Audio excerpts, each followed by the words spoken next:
Aínda que se deduce polos case 7 anos que leva como portavoz do Grupo Parlamentario Popular, lugar desde o que asistiu a 12 cambios de portavoces no resto de partidos políticos, creo que esta é unha boa ocasión para agradecerlle as súas achegas. Tamén as que fixo previamente, o ano 2009, porque pouco máis de 2 legislaturas non son tempo suficiente para que me esqueza dos que xa estaban ao meu carón nos duros momentos da oposición. Se entón os galegos viron en nós atributos válidos para afrontar a peor crise económica da nosa democracia, é xusto recoñecer que hai unha porcentaxe de responsabilidade que ten o home do que hoxe viñeron a escoitar. É certo que de Pedro Puy me separan algunhas cousas. Eu son máis directo, Pedro é moito máis diplomático. Motívalle especialmente o legislativo e xa saben que eu prefiro a xestión no executivo, onde el tivo, por certo, unha breve incursión como director de Relacións Institucionais, pero nunca quixo avanzar máis. E xa lles digo que non foi por falta de oportunidades. Separáronos certos asuntos, pero únenos o importante. Os dous somos licenciados en Dereito pola mesma Facultade de Compostela. Os dous reforzamos este 2017 a creenza de que a prioridade está nas xeracións que nos seguen. El, grazas a unha neta, eu grazas ao meu fillo, xa ven como son as cousas, el é máis xoven que eu. E, sobre todo, hai unha cousa que nos une por riba de calquera. Os dous queremos íntimamente a Galicia. Señoras e señores, ten a palabra Pedro Puy. Señor Presidente da Xunta, señor Presidente do Parlamento, señor Alex, moitas grazas por acompañarme a estas horas deste chuvioso, por fin, luns de decembro.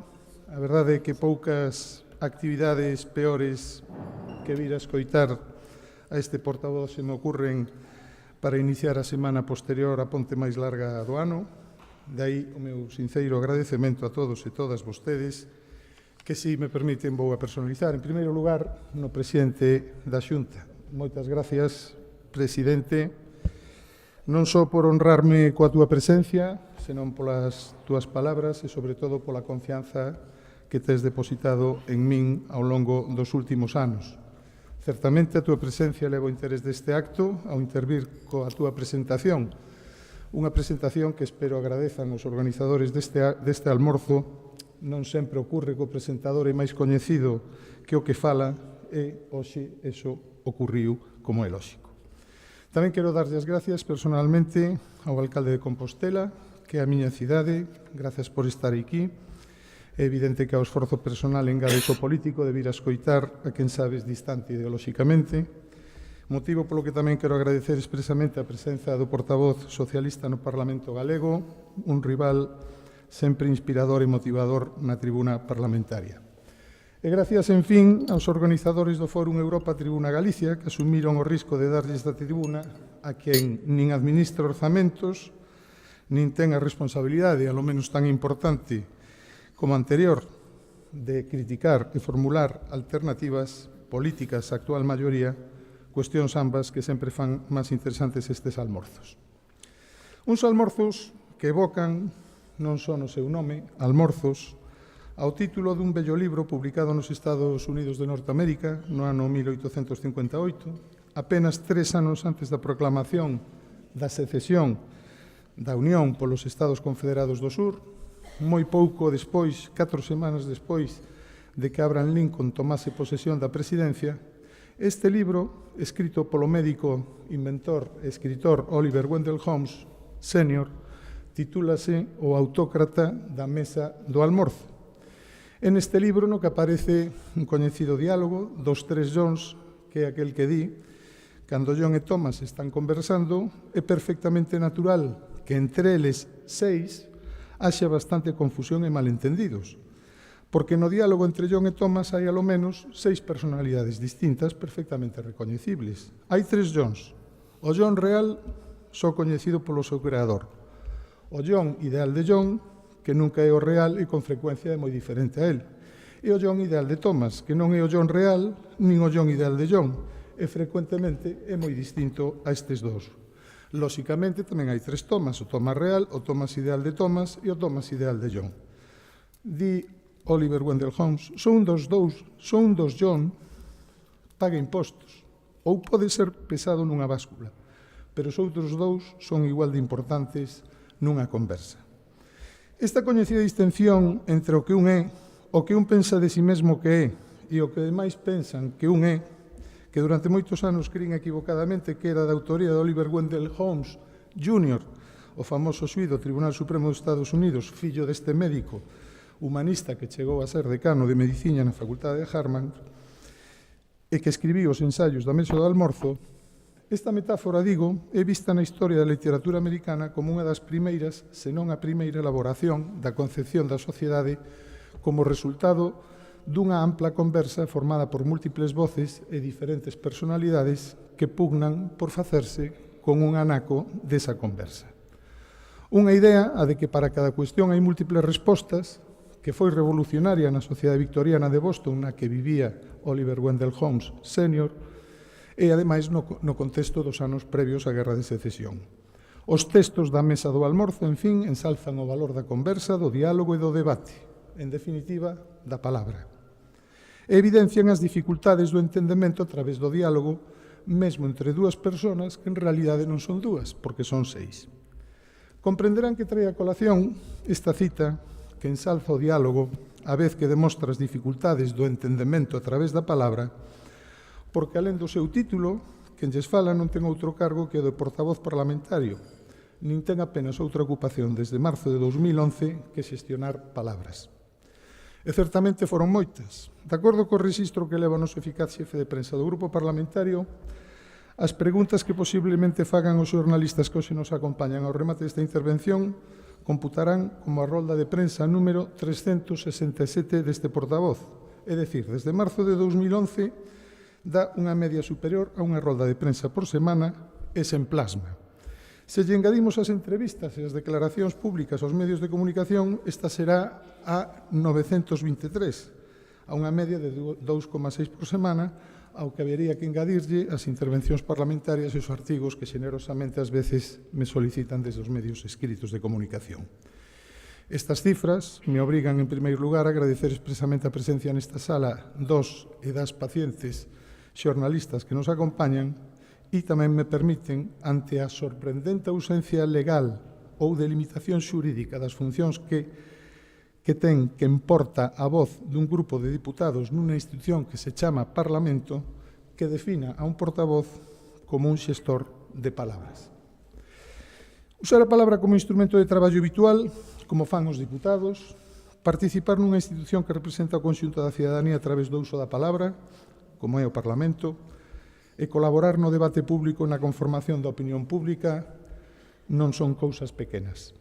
O produto do Parlamento, esa fábrica que usa palabras como materia prima para elaborar discursos, neste caso en concurrencia competitiva cos medios de comunicación e as redes sociais, e palabras para facer textos legais, neste caso en réxime de monopolio, non se pode cuantificar monetariamente, salvo que se faga en termos indirectos polo seu custo.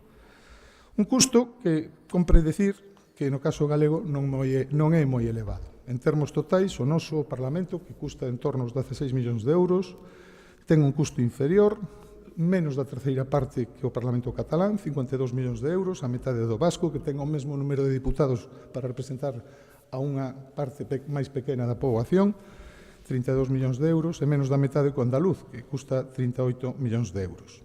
E tampouco é caro en termos relativos de custo por diputado. Galicia, por un custo por diputado de 217.000 euros, está por baixo da media, que é de 269.000, lonxe de outras comunidades históricas, como Cataluña, 384.000, o País Vasco, 442.000. Sobre isto, quero facer dúas precisións. A primeira, que o custe calculado este xeito non expresa a produtividade. Tamén a podemos calcular indirectamente, medindo os tempos adicados aos debates de acordo cos respectivos diarios de sesións. E o feito é que as 1.139 horas empregadas en debates en pleno na novena legislatura frente ás 938 horas do Parlamento Vasco, nunha legislatura que durou exactamente o mesmo, dan mostra de que o noso Parlamento non só é máis barato, sino que tamén é máis eficiente no uso deses recursos. E a segunda aclaración é que eu non comparto que estes índices cuantitativos e indirectos, pero habituais, servan para gran cousa. Apenas para dar conta de que en Galicia a retribución e o custo do Parlamento para a sociedade que está representada no legislativo, como ocurre tamén, por certo, co Executivo, en termos comparativos e supoñendo desigual desempeño, é inferior á media de España. É dicir, como ten que ser nunha comunidade cuxa renta tamén é inferior á media española. E que en ningún caso sirven estes indicadores para medir o valor real do que o Parlamento significa. A democracia e o autogoberno, nada menos. Recorden, por exemplo, que foi o primeiro que fixeron os nazis 4 semanas despois de chegar ao goberno só coa terceira parte dos votos dos alemáns, queimar o Parlamento, aprobar o decreto do incendio do Reichstag, que daba inicio á persecución e detención dos opositores políticos, aprobar unha lei habilitante eufemísticamente emitida para solucionar as urxencias do pobo e da nación, que autorizaba ao goberno a legislar en sustitución do Parlamento, e a facelo incluso en contra do que establecía a Constitución de Weimar. Pero, ademais, estes índices tampouco dan conta do valor do que se fai no Parlamento, do que se di no Parlamento e das consecuencias que ten o uso dunhas ou doutras palabras na Cámara. Ou sexa, dan conta de que falamos e debatimos moito, pero non dan conta de como xestionamos as palabras e da importancia que ten unha ou outra xestión do discurso parlamentario. Porque, como teñen acreditado, co rigor propio da Academia, o equipo de historiadores coordinado en 2011 por Fernando del Rey, as palabras tamén poden ser empregadas como puños, contribuir a brutalizar a política, de xeito que o fracaso dos procesos democráticos posteriores á Primeira Guerra Mundial, tamén o da Segunda República Española, teñen que ver, e cito o profesor del Rey, co feito de que os discursos moderados e integradores baseados na consideración do pluralismo de valores como algo positivo apenas poideron facerse oco. A dificultade para asentar un réxime democrático na España dos anos 30 tivo moito que ver co moi generalizado desprezo cara á cultura liberal do pacto. Deste modo, a moderación da linguaxe, a prudencia no uso da descualificación, o respecto polos procedementos ou a consideración xenerosa do adversario brillaron case sempre pola súa ausencia. Tanto dun lado como do outro, uns porque vían na democracia parlamentaria formal un sinónimo da presión burguesa e de utilización do Estado ao servicio dos poderosos, e outros porque a identificaban coa debilidade do Estado fronte á revolución e á disgregación social.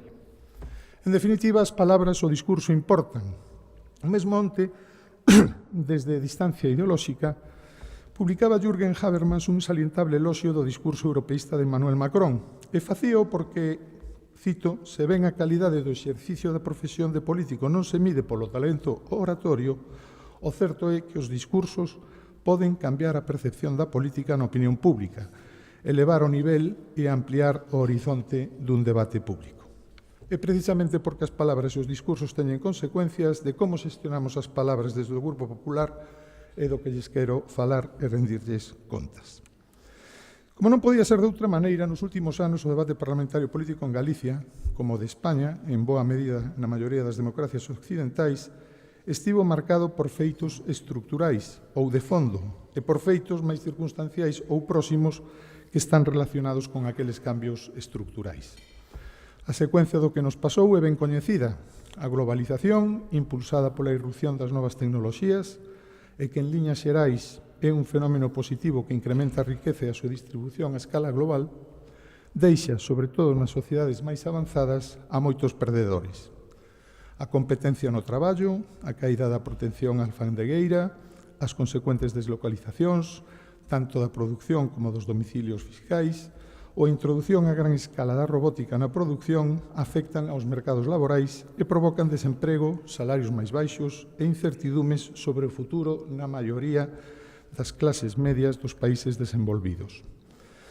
Nun contorno da ausencia de control normativo sobre os movementos internacionais de capitais, é dicir, da ausencia total de supervisión pública, defendido ademais por un naif interesado e a científico neoliberalismo de simple enunciación, e superponiéndose aos cambios estruturais que a globalización impón, En 2008 desatouse a tormenta perfecta. A crise financiera provocou unha crise económica real, a crise económica levounos a unha crise social e, como resultado, nos atopamos hoxe cunha crise política e institucional.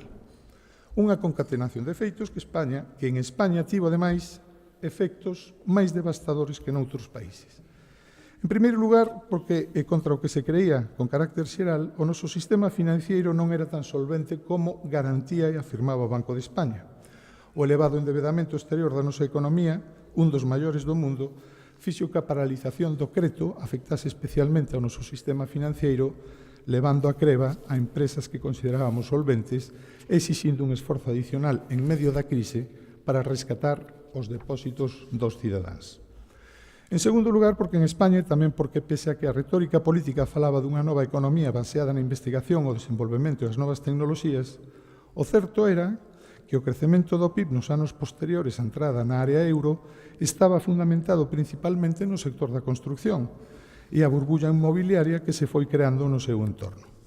Este sector demanda emprego intensivo, pero de baixa cualificación, escasa capacidade innovadora, e baleirou, en boa medida, de xóvenes os centros de formación profesional, de xeito que, cando estoupou a crise financiera, elevou a taxa de paro a niveis dificilmente soportables, e ademais dun paro de difícil recuperación, dadas as características de cualificación requeridas no sector da construción.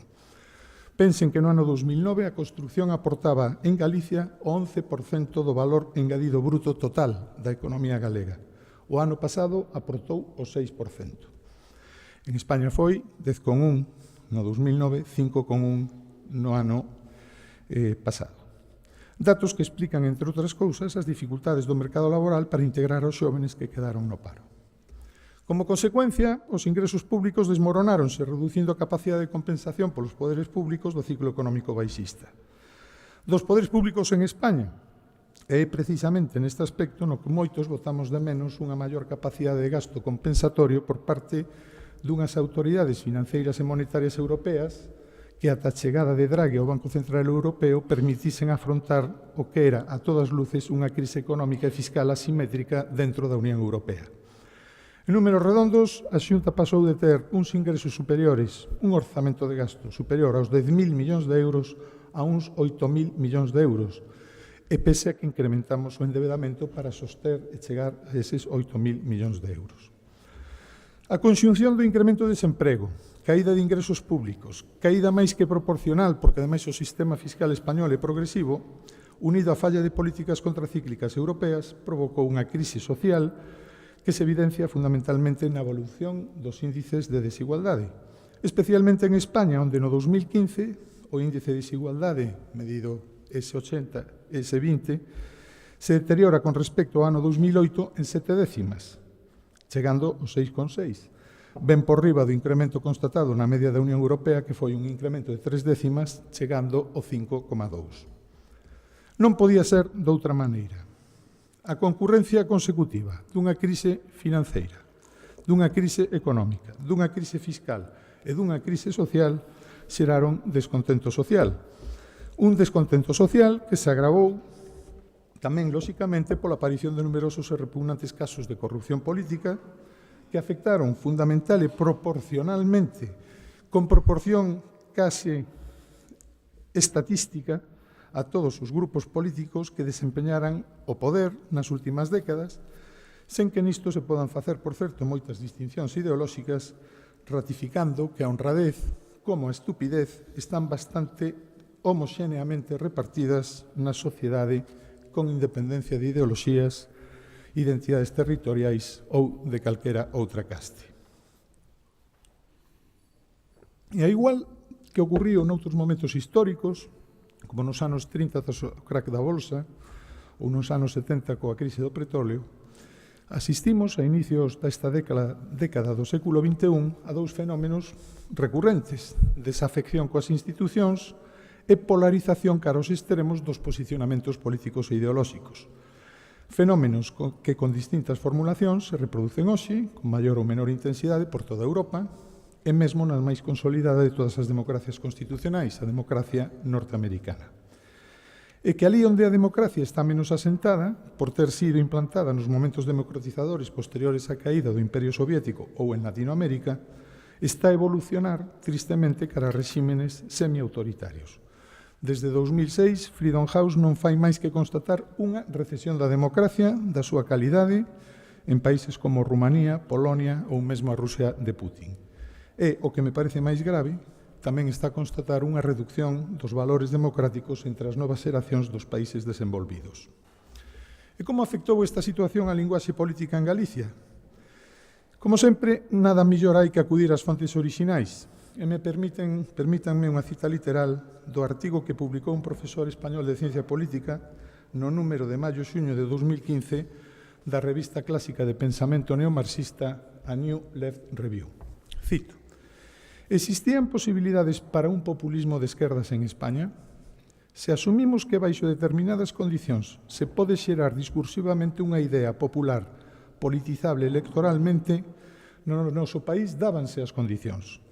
Tratábase, no noso caso, de engadir as novas demandas derivadas da crise en torno a un liderazgo mediático capaz de dicotomizar o espazo político. A análise das experiencias acontecidas en América Latina provérannos de novos instrumentos teóricos para interpretar a realidade da crise española, enmarcada no contexto do sur de Europa, área que desde 2011 empezamos a creer que se atopaba nun proceso de latinoamericanización entendido como a apertura dunha estrutura de oportunidade política. A denuncia da corrupción como modelo económico e político das élites que encarna o PP dicotomiza o escenario electoral e sitúa a elección entre continuidade e cambio nos termos nos que nos interesa. Conseguimos estar moi ben preparados cando apareceu o ingrediente imprescindible da hipótese Podemos, a posibilidade de liderazgo dunha figura mediática que disfrutaba dun altísimo nivel de notoriedade en toda España. Fin da cita. O autor, Pablo Iglesias Turrión. O artigo chámase Entendendo a Podemos. E gracias a este pecado tan común aos que exercemos a docencia universitaria, aínda que non sempre coa intensidade do señor Iglesias, que é a soberbia, temos as claves do discurso político da nova política española. Liderazgo mediático, dicotomización do espazo político, magnificación da corrupción. Unha estrategia importada das experiencias latinoamericanas que trata de sustituir a democracia consensualista europea mediante a confrontación, a denigración do adversario e a súa propalación mediática, tanto nas televisións como nas redes sociais, nas que en ausencia de controis de veracidade ou xornalísticos se crean posverdades ou realidades que vilipendian ao rival electoral. Diante de un grupo que, por ir ao lenguaxe parlamentario, son chulos de barra americana, refugallos, bacterias, mamarrachos ou fascistas de merda, como non se vai a rematar invocando a barrera esta chusma a votos ou a pedradas para non convertirnos en esclavos? E dado o relativo éxito dese discurso que levou a quen o pronuncia a ser a segunda forza parlamentaria en Galicia, a terceira no Congreso, preto da segunda e a gobernar en numerosas alcaldías, compréndese tamén o efecto imitación que xenerou en boa parte do Partido Socialista e dos partidos nacionalistas, particularmente en Cataluña. Ou é que hai outra forma de comprender a evolución da política catalana desde 2015 de non ser mediante a constatación dunha confluencia entre un movimento independentista que soubo capitalizar o descontento do 15M e unhas élites gobernantes que, acosadas pola corrupción, preferiron descargar a responsabilidade da xestión das contas públicas no falso España nos rouba. Nos, pola contra, o que fixemos foi actuar. Nos empregamos a fondo para combatir os efectos da crise financiera e hoxe podemos decir que, aunque non conseguimos todo o que pretendíamos, manter esas excepcionais institucións de economía social que foron as caixas, Galicia é a única comunidade autónoma que conseguiu manter unha entidade financiera domiciliada e centrada fundamentalmente no seu territorio. Conseguimos superar a recesión. Hoxe podemos celebrar que o PIB autonómico está crecendo a tasas no entorno do 3% superiores cando en 2009 caían a unha tasa do 3,6%. Actualmente o PIB per cápita está no seu máximo histórico, que é do 89,1, e pasamos de ser a 17ª comunidade autónoma no ano 2000 a ser actualmente a 10ª. Para paliar os efectos da crise social, priorizamos sobre todo o gasto social. Con relación ao último orzamento previo á crise, o de 2009, o gasto social ten evolucionado da seguinte forma. O sanitario pasou de representar o 35,3% do gasto público autonómico ao 40,7%. O educativo de 22,8% ao 24% e o de acción e promoción social do 5,4% ao 7,7%. Mesmo en termos absolutos, as cifras son hoxe superiores, pese que hai 1.000 millóns de euros menos que no ano 2010. Como consecuencia, posiblemente porque en Galicia tamén o desemprego é menor, o medre da desigualdade en Galicia foi inferior ao de España, de acordo co índice anterior, 5 décimas frente a 7 de suba do conxunto español, e permanece cun 4,5% por baixo da taxa de desigualdade do conxunto da Unión Europea, que do 5,2 e lonxe do 6,6 da española. E, finalmente, actuamos tamén contra a crise política. Fixémolo dentro das nosas competencias e a través de reformas de impulso democrático. Aprobamos unha lei de iniciativa legislativa popular e participación cidadá, unha lei de reforma do Consello de Contas e outras normas para a prevención da corrupción, a lei de transparencia do goberno, a lei de financiamento das formacións políticas e das fundacións e asociacións vencelladas, e reformamos o regulamento do Parlamento de Galicia, coa finalidade de facer do Parlamento un espazo para a palabra e a argumentación. Actualmente, o Parlamento de Galicia debate máis que ningunha outra Cámara Autonómica. Nel se participa máis que ningunha outra Cámara Autonómica. Na pasada legislatura, das 57 leis aprobadas no Parlamento, 16 o foron a iniciativa popular ou dos grupos da Cámara. Desde 2009, as proposicións de lei aprobadas ascenden a 26, o que significa un número maior en 2 legislaturas que o aprobado nas 5 legislaturas anteriores, da terceira a sétima, que foron 24.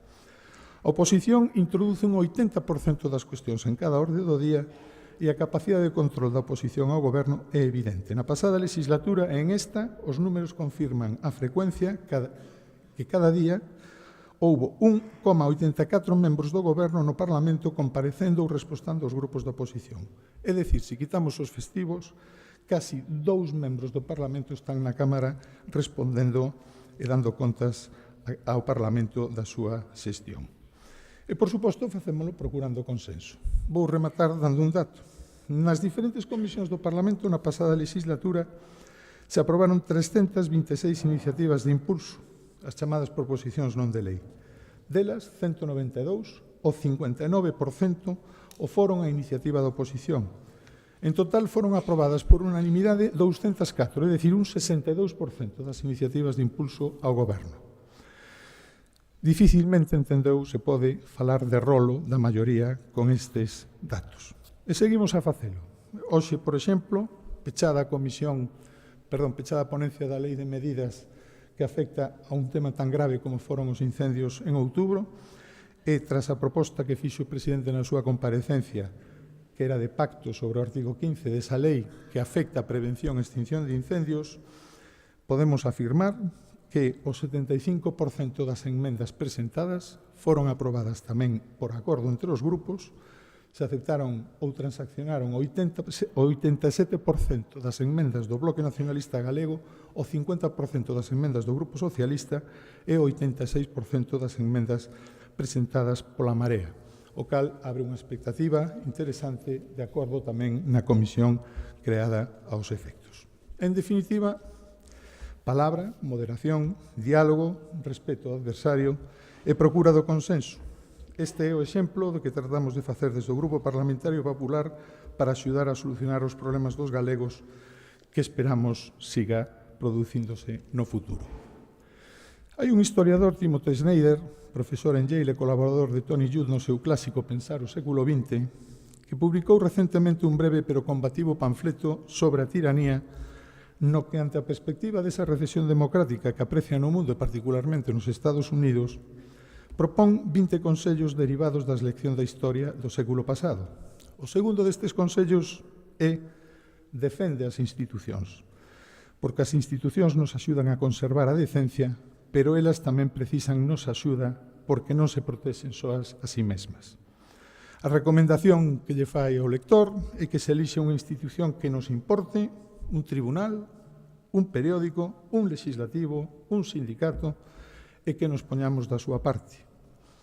O Parlamento é o que é, tamén o que os parlamentarios pensamos que é, E tamén é o que os cidadáns pensan que é. E probablemente ningún destes tres parlamentos é semellante a outro.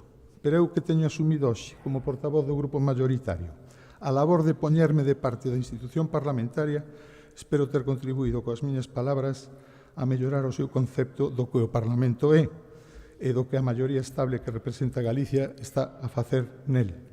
Un espero que é razoable e boa xestión das palabras. Moitas gracias.